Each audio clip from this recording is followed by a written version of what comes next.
What's up everybody, welcome to Freedive Passion. This video is designed for people who are interested in competition but haven't took one yet. And it's gonna be like a brief overview from start to finish of what you need to think about and do if it's gonna be your first competition. I'm holding a competition here in La Ventana this July, so I'm making this video for the new people who are interested in competing for the first time. But the information in this video is gonna be relevant to any AIDA competition.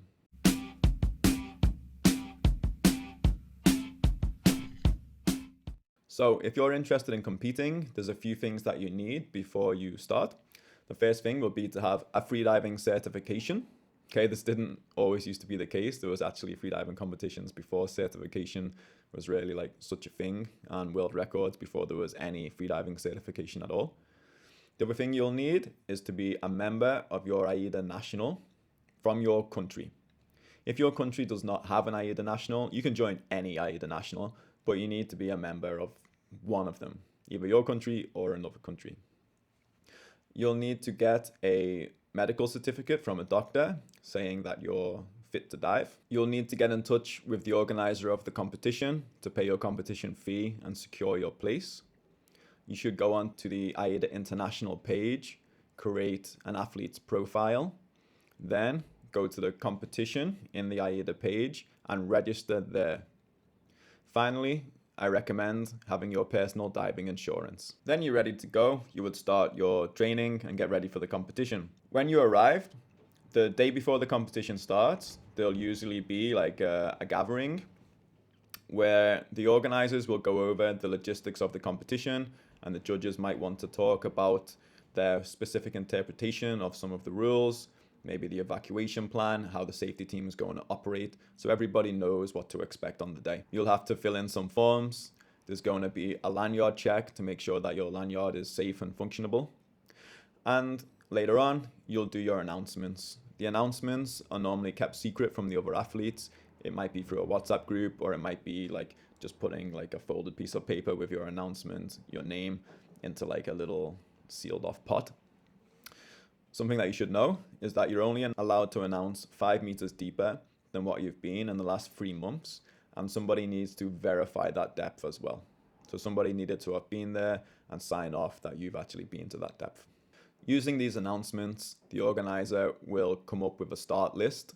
The start list is the timings of each person's dive. If it's a competition where you need boat transport like my one, the start list will also have what time the person will get picked up on the boat to go to the competition zone. This might be a good moment to find somebody who's going to be in the water around the same time as you. They've already finished their performance and they're willing to act as a coach for you.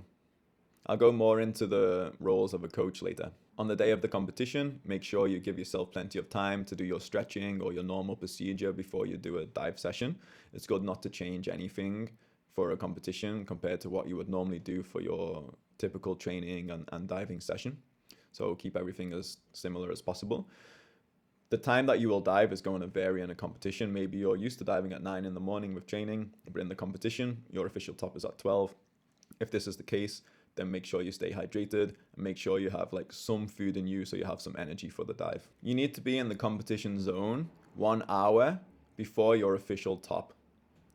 It's good to have the timings written on your hand using permanent marker, so you can have the timing you need to be in the competition zone, the time that you're getting picked up by the boat, the time that you should start your warm-up, and the time of your official top. So you don't need to keep this all stuck in your mind. You just look at your hand, you look at your watch, and see what you need to do next. Try and organize your timing so you can get in the water, finish your warm-ups, and be at the main line 10 minutes before your official top.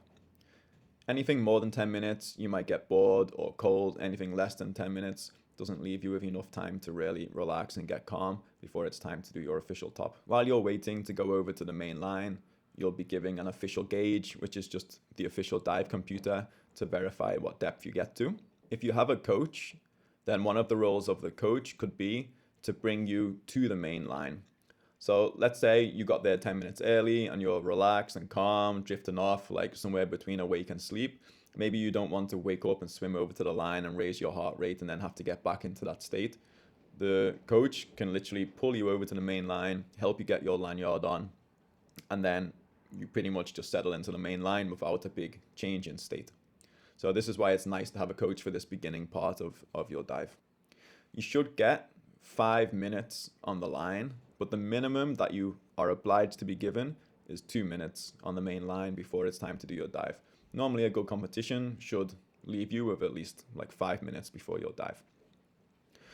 The official countdown starts at 2 minutes. Then they'll tell you when it's been 1 minute 30, 1 minute, when you have 30 seconds to go, 20 seconds, 10 seconds, 5, 4, 3, 2, 1.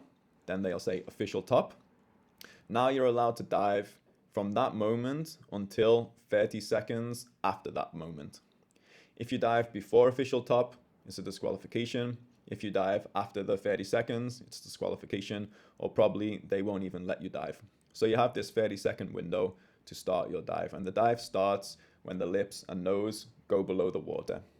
So if you make a mistake after official top and you just dip your head below and back up, then that was your dive and you went to 0 meters. The exact rules of the dive differ per competition discipline.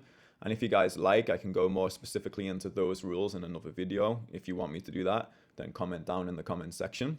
But essentially, the idea is you get to the bottom of the line. The line is set to the depth that you announced the day before. You take a tag and you bring that tag up and show it to the judge. When you actually do surface, it becomes like quite strict for exactly what you need to do and when. Once you surface, you have 15 seconds to take off your nose clip or your mask, whatever you have on your face. You then need to do an OK sign. So the finger needs to touch the thumb. It can be like this. You can have like your mask or nose clip between. It's okay, but this is the OK sign. And then you need to say, I am okay or I'm okay. And it needs to be in that order.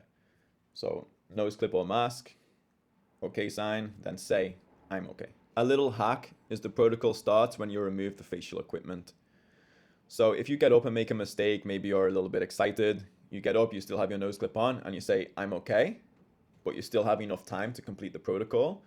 You can then take off the nose clip, do the OK sign, then say, I am okay. And it would still be like a white card. It would still be a good dive. From the moment that you surface, you need to keep your mouth and nose out of the water. If at any point you let the face go below water, then that would be a disqualification. Once you finish the protocol, the judge is going to wait for 30 seconds to a minute.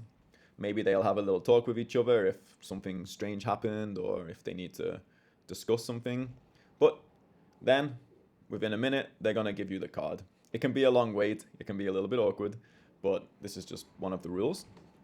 The possibilities is a white card, which means you did everything well, you get full points. A yellow card, meaning you have some penalties. So for instance, if you didn't take the tag from the bottom, or you lost the tag on the way up, or you turned early, this would be like penalty points, yellow card. Or a red card, meaning no points. So for instance, if you mess up the protocol, if you dip the airway when you're on the surface, or if you black out, then this would be a red card. Then if you have a white card, big celebrations. If you have a yellow or red, commiserations. If you don't agree with the judge, then you have the opportunity to protest, but you need to do that right away. If you decide to protest, you need to pay 50 euros. And if you win the protest, you get that 50 euros back. If you don't win the protest, it goes to the organizer. Once you finish your dive, you can head back to the shore, have your smoothie, start to get ready for the next dive day. So working on your recovery. When the competition finishes, the judges will head back to the shore as well and start to review the bottom camera footage. So we have a camera at the bottom of the line, and the judges are just looking to make sure nobody's broke any rules at the bottom of the line. So if they see that nobody's broke any rules, or if they have broke rules, this will all come out in the official results. So that evening, they will post the official results. If you don't agree with something, you have another opportunity to protest those results. And it's going to be like the same sort of thing. You need to pay your $50. We will then review everything, review the protest. If you win the protest, we'll change the color of the card. You get your money back. If you lose the protest, you lose the money. Simultaneously, you'll announce your dive for the next day, and the organizer will come up with the start list for the next day. And then you just do the same thing on repeat. After the last day, there's normally an award ceremony where we can give thanks to everybody that's put in effort and congratulate the athletes and competitors for their performances. And if it's a good competition, have a fun party. So that's a brief overview of what a competition will look like from start to finish. There's a ton more rules. When I did the judge course, I had to sit through like 2 days of PowerPoint presentations and we went through every individual rule. It was tedious. But like with this information, you're already in a better place than most athletes for their first competition. If you want to join us this July for our competition, then I'll link to it down in the website. You can shoot me an email and we can begin to talk about it. The idea of competition, at least for me, is it's just a nice opportunity to gather a lot of people who are passionate about this sport. We can hang out together, we can have fun, we can have a nice party in the end.